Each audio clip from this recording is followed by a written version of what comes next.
Hey watch people, welcome back to Winding Crowns. My name is Hector and today we have the review of this bad boy. This is the Oso Orbit. It's a micro brand that just launched this watch on Kickstarter. It is a very retro inspired watch, as you can see by the case, but it's a good size for a lot of risk, guys. And what I mean by that is that it's a 40 millimeter case. So 40 millimeter is really a good. It looks a little bit bigger because of the wide, where a normal watch would have the round 40 mil, then just your lugs right here. These lugs, as you can see, it's more like angular and more square, hence the vintage retro look. But it is a 40 millimeter watch. From here to lug, the lug is very important because no matter if you're 40 here, if you're really long from lug to lug, it'll wear really big, but it's not. It's 40 on the diameter, 46 on the lug to lug, so that's extremely short.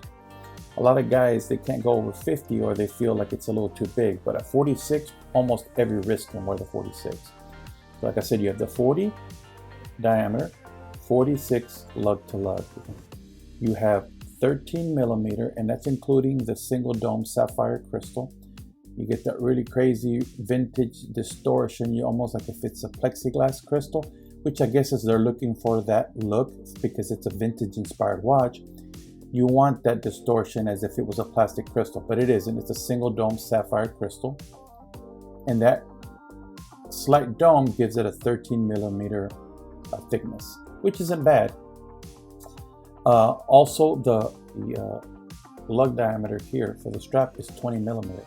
So that's really good because when you have a 40 millimeter watch, you don't want the strap to be 24, 22. Then it's kind of like, it doesn't really mesh well. You know what I mean? It looks like it's not proportioned well. But it's a 40 and it's a 20, and it's proportioned very nice. It's a push-pull crown that's signed with the Oso logo, which you can also see at 12 o'clock. You see the word Oso Orbit chronograph. This is running the Mecha Quartz movement. So you don't see the running seconds hand until I actuate the chronograph. Big old 7 millimeter push-pull crown, and then you have your nice rectangular, but they're angled, almost like a Monaco, Tag Heuer Monaco. They're actually, it's ergonomic, as you can see. Look at this.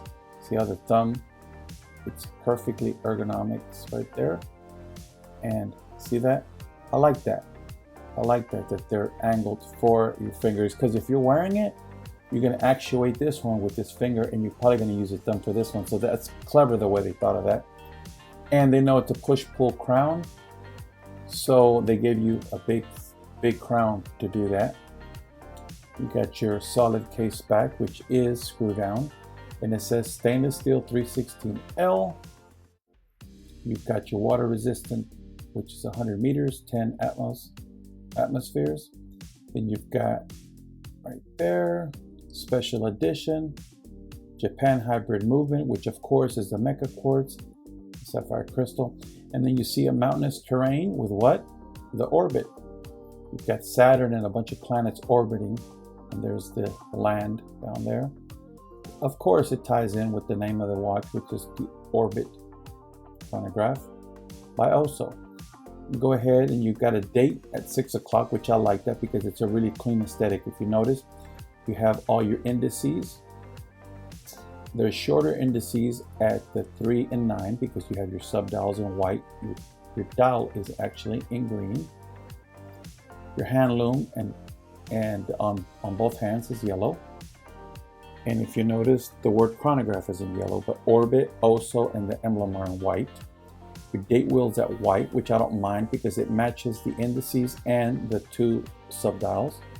It's framed. You can see steel framing.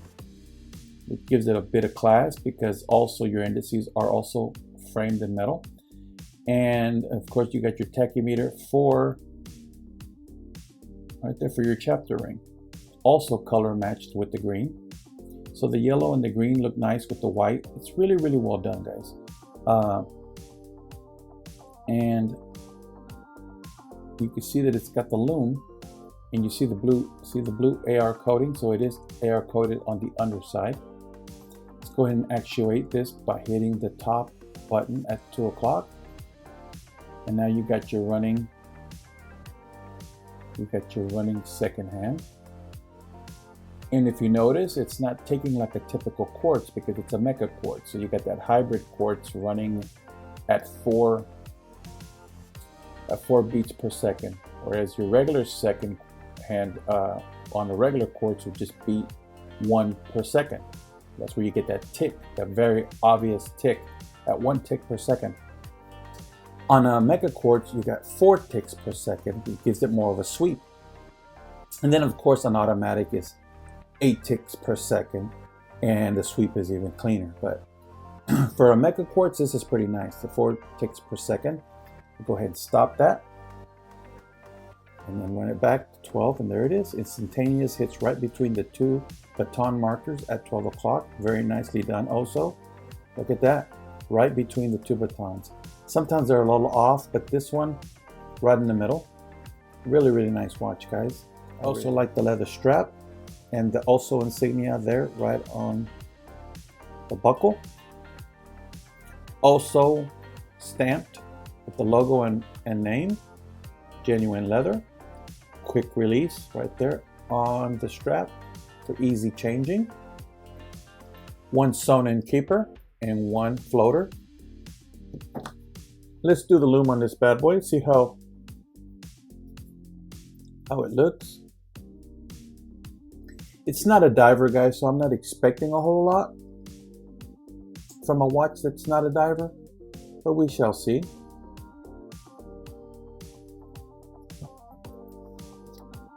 Let me put it on the wrist, guys. I always forget to do wristwatches. And there it is, guys. What do you think? Not too shabby. Not too shabby. You got the C3 Luminova. You got the dual baton markers at 12. Then you got the 1, 2, and then you got that dot at 3. And you have the rest of them. You have nothing at 6 because that's where your date wheel is. More batons, another dot at 9, more batons, and back to 12. And your hands glow, of course. 9 times out of 10, the hands glow brighter than the markers. But those 2 little dots at 3 and 9 really glow as much as the hands. I really like that.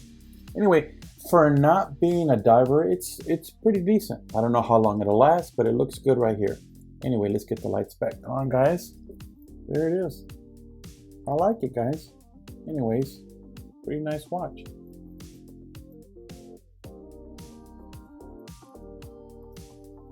And there it is on my, let me zoom out, guys. There it is on my 7.5-inch wrist. That's a 40mm watch.